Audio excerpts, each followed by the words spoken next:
Hi, everyone, and welcome back. This video is going to be about stimulus discrimination versus stimulus generalization.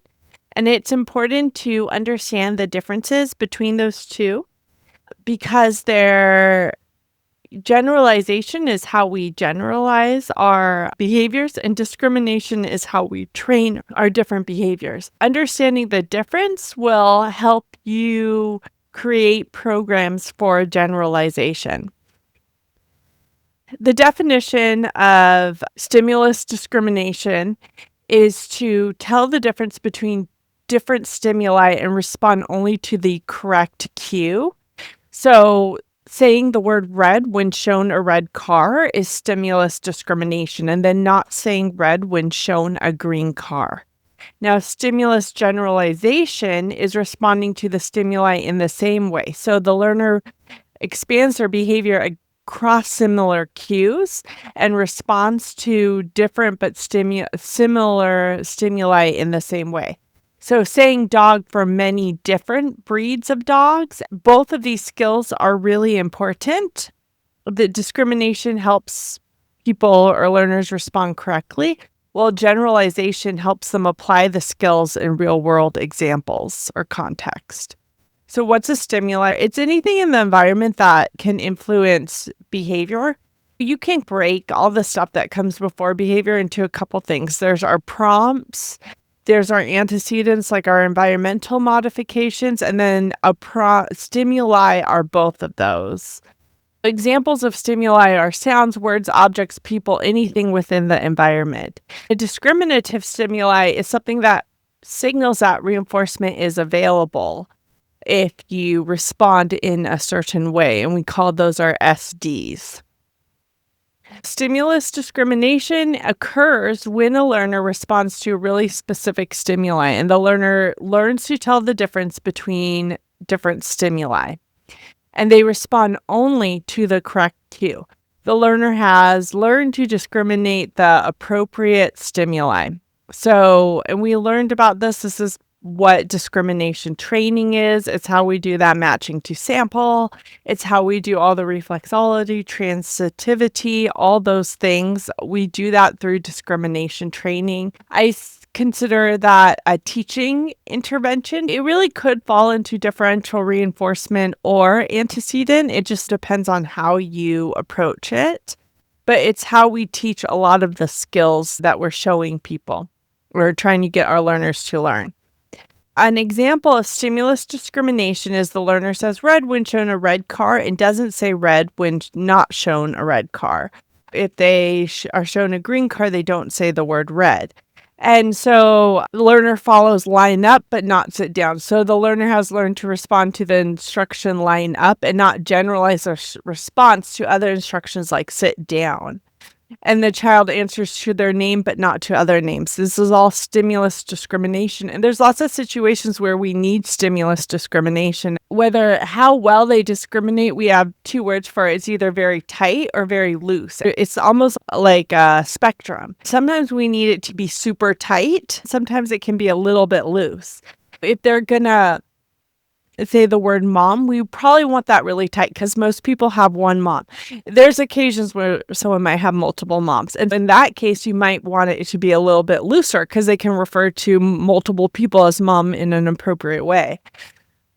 So it's very individualized to the person, like how much discrimination we want, how tight we want that discrimination to be. For colors, typically we want pretty tight discrimination. Most kids, there's an expectation that when they see red, they can say red. When they see green, they can say green. But if you're working with college students in an art class, we might want that a little looser because we might want them to say red for a lot of different shades of red. Stimulus generalization occurs when the learner responds differently to similar stimuli, but in the same way. So this expands behavior. It allows us to grow our behavior. Key phrases is response to similar cues in the same way. And it's a really crucial skill that allows us to generalize. When you've taught a behavior and it's good, they respond every time this happens, they respond to that behavior correctly. But now we want to generalize it to other texts, to other environments. We start loosening that control. So saying dog when you see a poodle, bulldog, cartoon dog. So dog is a great one because the stimuli that it's appropriate to say the word dog with is so broad. Like, it's so funny to me that we're calling a tiny white Maltese a dog. And then I had Newfoundlands. I used to have one. She unfortunately passed. But a Newfoundland looks kind of like a St. Bernard and is typically black, sometimes a little white. They're huge, like a bear. I need my learner to see the tiny poodle say dog and see the giant bear and say dog. They're so different. So you want dog to be extremely loose when you teach it because it's so many different things. We get into cartoons and pictures, drawings of dogs, and even those can look a little different. So you want to teach them all those different things as dogs. So you want very loose training on the word dog. But if you're teaching breeds, you want pretty tight training. You don't want them to say Maltese when they see the Newfoundland or say Newfoundland when they see the Maltese. The learner waves hello to mom, teacher, and crossing guard. You might start reinforcing them waving hello to mom. That's appropriate. But then we might want that looser because we could wave to many different people appropriately. You know, your teacher, the crossing guard, your neighbor, your friend. And so we start trying to loosen that. The learner follows cleanup, whether it's said by a teacher or a therapist. A lot of times the person giving the cue, because they're the only ones giving the cue, it's a very tight training. But if you have multiple people giving the cue, it will be a looser training. A lot of directions we want pretty loose, not too loose, because if you don't want the older kid who's maybe a little bossy to tell the learner to clean up and they have to clean up every time. That would be inappropriate.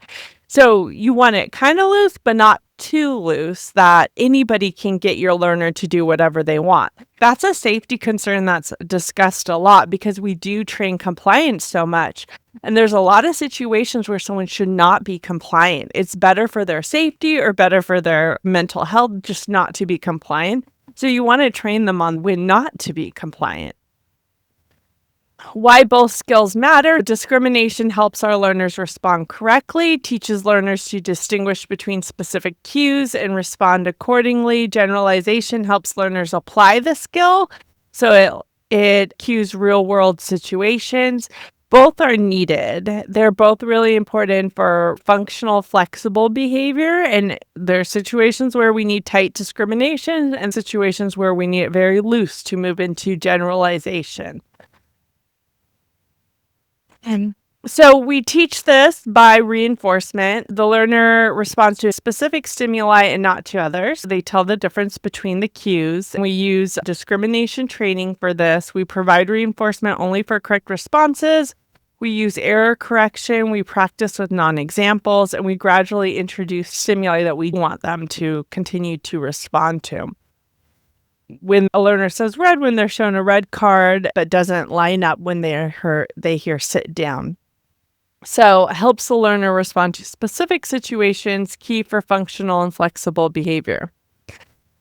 So stimulus generalization occurs when a learner responds to different but similar stimuli in the same way. So the response is still same.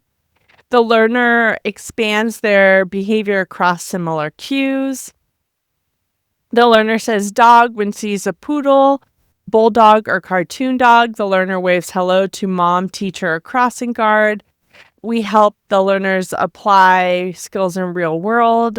And it creates this functional, flexible behavior that people can use everywhere. To teach this, we use multiple examples of target stimuli. We vary things and continue to reinforce the behavior across variations. And you want to use natural cues that occur in the environment. So this is a spectrum, and like the stimulus discrimination side is tight and the stimulus generalization is loose. And it just totally depends on where on the spectrum you need that behavior to be. So whether you want real tight stimulus discrimination or really loose stimulus generalization. And again, it's also individualized for the person, like the mom example. Someone might have a stepmom, and that person needs to be or should with, they want to call that person mom too, and the family wants that. Or they might have two moms who are a couple, and they have to learn to call both those people mom. You don't want them to start calling the teacher mom. Even the mom example, to a certain extent, it's like, yeah, we'll train that a bit, but it's not that big a deal if someone starts calling their teacher mom. You might train it if it's continuous and kind of the teacher, everybody's having a bit of a problem with it, but you also might just let that one work itself out. I always use that example, and I'm like, I don't know if I'd even train that. I just might let it work. A lot of these will work themselves out eventually. But if they have one mom, nobody else's can be called a mom, you might want that to be really tight discrimination. Labeling animals, stimulus discrimination. The learner says cat when shown a cat, but not when shown a dog or a rabbit. Stimulus generalization. A learner says cat when shown a real cat, a cartoon cat, or a stuffed cat. And so that's how we build concepts, which we talked about before. When the learner associates the word cat with various representations of the animal, which are all correct, we would say you built the concept of cat. So discrimination, though, you would want the learner to respond to the instruction, touch your nose, but not to touch your ears. So if you don't want them touching their ears, then you would not want them to respond to that instruction. There's not a lot of real world applications for that. The only thing I would say is maybe if they had ear infections, you might be training that way. Stimulus generalization, the learner touches their nose whether the RBT parent or teacher gives that instruction. Okay, here's another example. The learner answers a specific response blue when asked what color is the sky, but doesn't say blue for what color is the grass. Generalization is the learner answers the same response, blue, when asked what's the color of water, what's the color of the sky. I've had a lot of examples because this can be confusing for people. Identifying people. The child says mom when they see their mom, not other women. The child says mom when they see their mom in person, photos, or videos. That would be generalization. Reading words, the learner says dog correctly, but not dig or dot. And then a generalization would be the learner reads dog, whether it's written bold script or all caps. So you can see there's ways you might need generalization and ways you might need discrimination for different stimuli for the same concept or ideas. Coping skills. So learner uses deep breathing only when reminded by a teacher during math. And so then the learner uses deep breathing during math, recess, and at home when upset. And so you can use coping skills to manage their emotions. The learner says thank you when given a snack, but not when given a toy.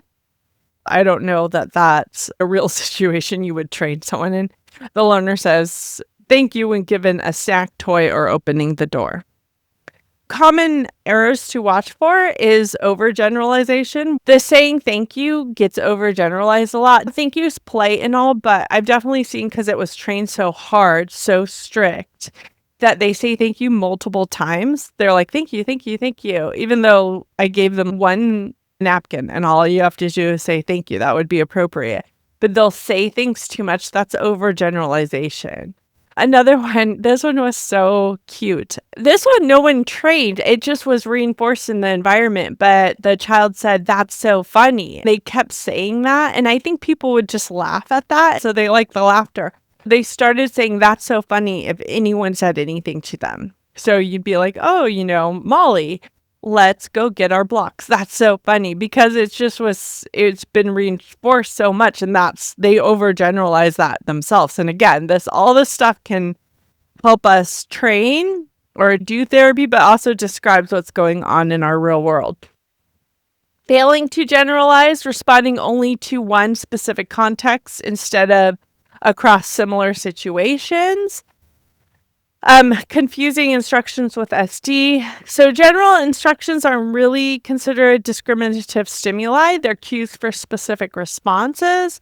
And then reinforcing incorrect responses inconsistently. So not reinforcing consistently. Okay, discrimination is learner tells the difference between cues, and generalization is learner expands response to similar cues. And then we're going to use both. It just will depend on what we need in that for that concept. We're going to do this through prompting, varied examples, and consistent reinforcement.